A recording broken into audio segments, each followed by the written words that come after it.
I never thought a rusted 2009 Honda Accord would change my life forever. It was sitting in a corner of a sketchy used car lot on the outskirts of town, covered in dust and marked at a price too good to ignore. The salesman barely looked at me when I handed over the cash, just tossed me the keys and muttered something about, as is. No questions asked. I drove it off the lot with a grin on my face, thinking I'd just scored the deal of a lifetime. The car ran surprisingly well for its age. Smooth and quiet, like it had been waiting just for me. The interior smelled faintly of leather, and something else I couldn't quite place, something almost metallic. The GPS system was built into the dashboard, an old touchscreen model that flickered to life when I started the engine. I didn't think much of it at first, just another outdated feature in a car from over a decade ago. My life back then was simple, maybe too simple. I worked as a data analyst at a mid-sized insurance company, spent my evenings watching Netflix and my weekends avoiding social obligations.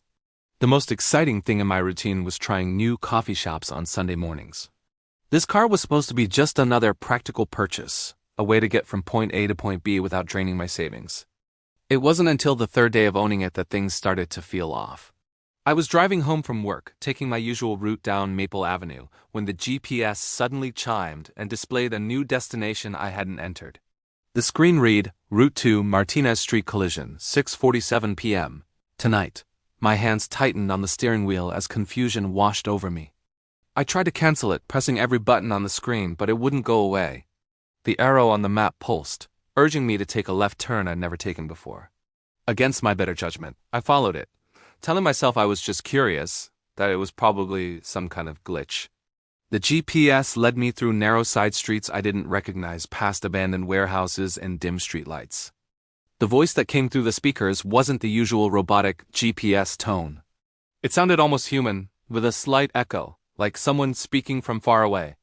Turn left in 200 feet, it said, and I felt a chill run down my spine.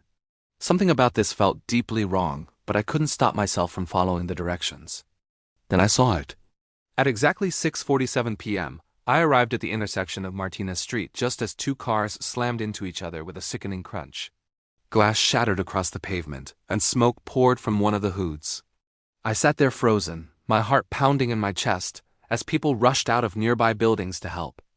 The GPS screen went blank, then returned to its normal map view, as if nothing had happened. I pulled over a block away, my hands shaking so badly I could barely hold the steering wheel. My rational mind tried to explain it away. Maybe I'd seen a traffic report, maybe it was just incredible timing. But the timestamp had been exact, down to the minute, and I'd never heard of a GPS that predicted accidents. I told myself it was a coincidence, that maybe I'd heard about an accident on the news and forgotten.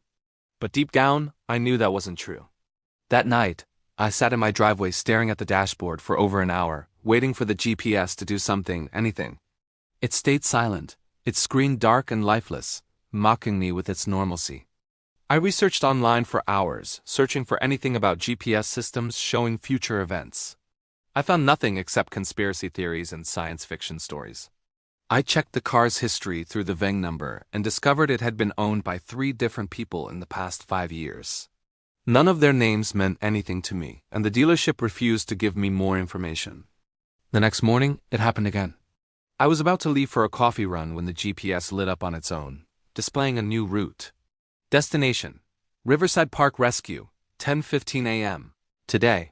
My stomach twisted as I read the words, my mind racing with possibilities I didn't want to believe. But I had to know if this was real or if I was losing my mind. I called in sick to work, something I never did, and drove to Riverside Park. The morning was cool and foggy, the kind of weather that made everything feel surreal. Following the GPS's directions, I ended up at a secluded path near the water. At exactly 10:13 a.m., I parked and walked toward the riverbank, my pulse racing with every step. The park was nearly empty except for a woman pushing a stroller and a jogger in the distance. 2 minutes later, I heard a scream, a child's voice crying out for help. A little boy, maybe 7 years old, had wandered too close to the edge and slipped into the cold, rushing water. His mother stood frozen on the bank, screaming his name. Without thinking, I kicked off my shoes and dove in, the icy shock stealing my breath. The current was stronger than I expected, pulling at my clothes and threatening to drag me under. I grabbed the boy's jacket and pulled him to shore, his mother collapsing beside us in tears, thanking me over and over. Paramedics arrived within minutes, and they checked both of us for hypothermia. As I sat there soaking wet and shivering under an emergency blanket, I looked back at my car and saw the GPS screen glowing faintly through the windshield. This wasn't a coincidence anymore, this was something else entirely. The paramedic asked if I was okay, and I nodded, but inside I was anything but okay. Over the next few weeks, the GPS showed me routes to a dozen different events. A house fire on Elm Street where I helped evacuate an elderly couple and their 3 cats. A mugging behind a convenience store that I interrupted just by being there with my phone out. A gas leak in an apartment complex that I reported to the fire department 30 minutes before it would have exploded. Each time, the GPS gave me exact locations and timestamps, and each time I arrived just in time to make a difference. I started keeping a journal, documenting every route, every event, every outcome. The entries filled up fast, and I found myself staying up late analyzing patterns that didn't exist. I started to feel like some kind of accidental hero, like the universe had handed me a tool to do good. People thanked me, shook my hand, called me a guardian angel. The local news even ran a story about the mystery Good Samaritan showing up at emergencies around the city. But the routes weren't always about saving people. Sometimes they led me to moments I wasn't supposed to see. I watched a man lose his job and break down in a parking lot, sobbing into his hands. I saw a woman discover her husband's affair in a restaurant, her face crumbling as she read messages on his phone. I witnessed a teenager standing on a bridge contemplating a jump I couldn't reach in time. By the time I got there, counselors were already talking her down, but I had to watch those agonizing 10 minutes unfold. The GPS didn't care about my feelings, it just showed me the future, raw and unfiltered. I became obsessed with it, checking the screen every few minutes, waiting for the next destination.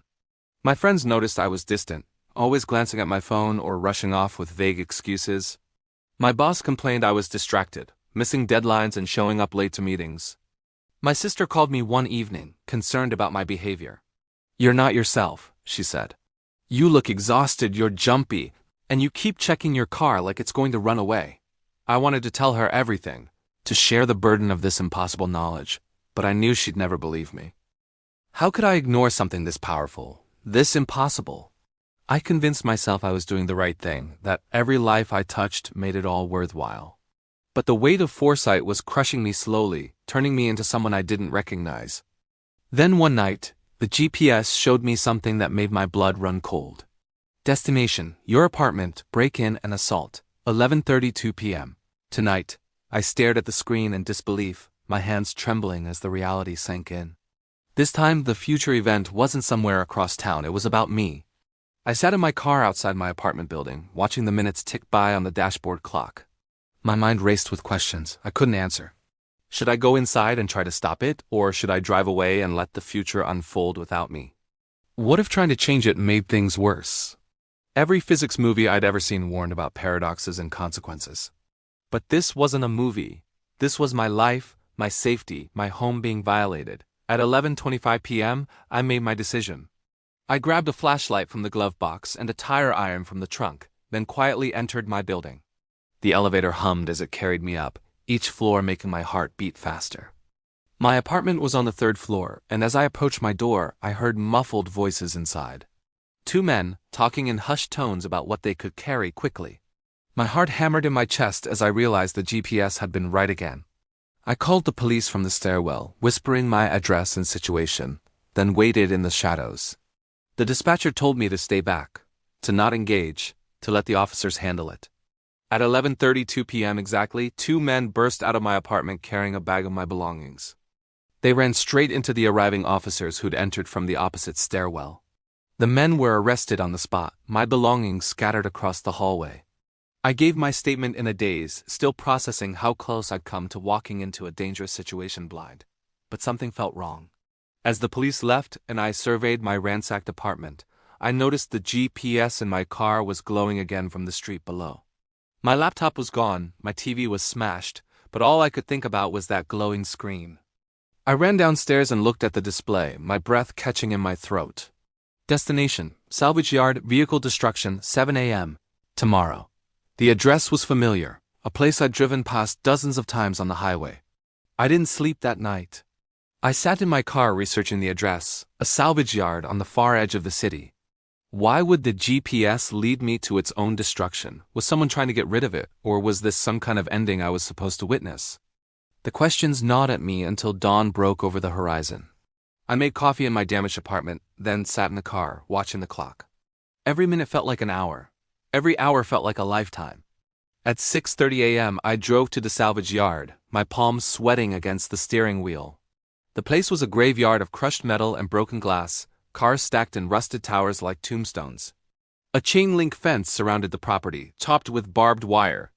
A man in a greasy jumpsuit waved me through the gate when I said I was there to inquire about a vehicle.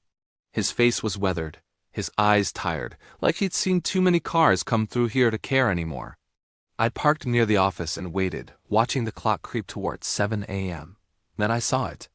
A flatbed truck rolled through the gate carrying a car I recognized immediately, a 2009 Honda Accord. Same color, same model, same dents in the exact same places. My car was still here with me, engine running, but somehow another version of it was about to be destroyed. The driver unloaded it onto a hydraulic crusher, the machine's metal jaws open like a beast ready to feed. I watched in stunned silence as the machine powered up, its motor rumbling like thunder. The car sat there innocently, as if it didn't know what was coming. At exactly 7 a.m., the crusher came down with a deafening screech, flattening the car into a compressed cube of metal and glass. The GPS in my car went dark at the same instant, its screen flickering once before dying completely.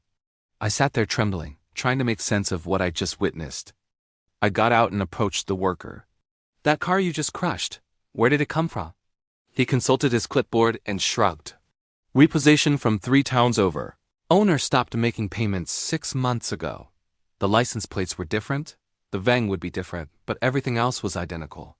I drove home in silence, the GPS now just a dead screen on my dashboard. For days, I waited for it to come back to life, to show me one more route, one more glimpse of the future. But it stayed dark, as lifeless as any ordinary car GPS. I told myself I should feel relieved, that I could go back to living a normal life without the weight of foresight on my shoulders. My sleep improved, my work performance got better, my sister stopped calling with concern. But I couldn't shake the feeling that I'd only seen the beginning of something much larger. Why did the GPS show me its own destruction? Was there someone else out there with a car like mine living the same strange experience right now? And most importantly, if the future could be shown, could it also be changed, or was I just a passenger watching predetermined events unfold? I researched the previous owners more thoroughly, hiring a private investigator to track them down. 2 were deceased, 1 in a car accident and 1 from natural causes. The 3rd had moved to another state and refused to return my calls. I sold the car a month later to a private buyer, a young woman named Sarah, who smiled when she saw the price. I didn't tell her about the GPS or what it had shown me, couldn't bring myself to warn her. As she drove away, I felt a mix of relief and guilt, wondering if she'd experienced the same thing or if the power had died with that crushed vehicle.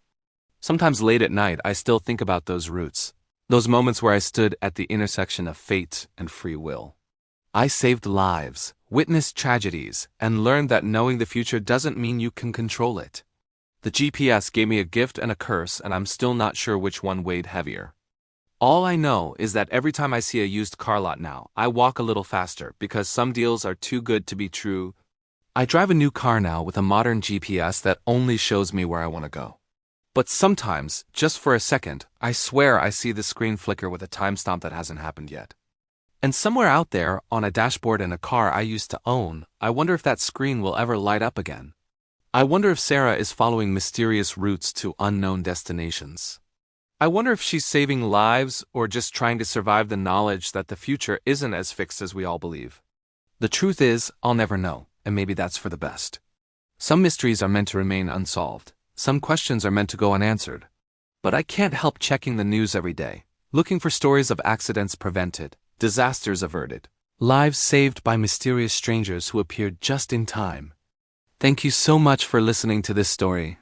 If you enjoyed this tale of mysterious technology and impossible choices, don't forget to like this video and subscribe to Time Traveling, stories from more incredible narratives that will keep you on the edge of your seat. Drop a comment below telling me what you would do if your GPS showed you the future. Would you follow it or ignore it? Hit that notification bell so you never miss our next mind-bending story. And remember, sometimes the strangest journeys begin with a single turn.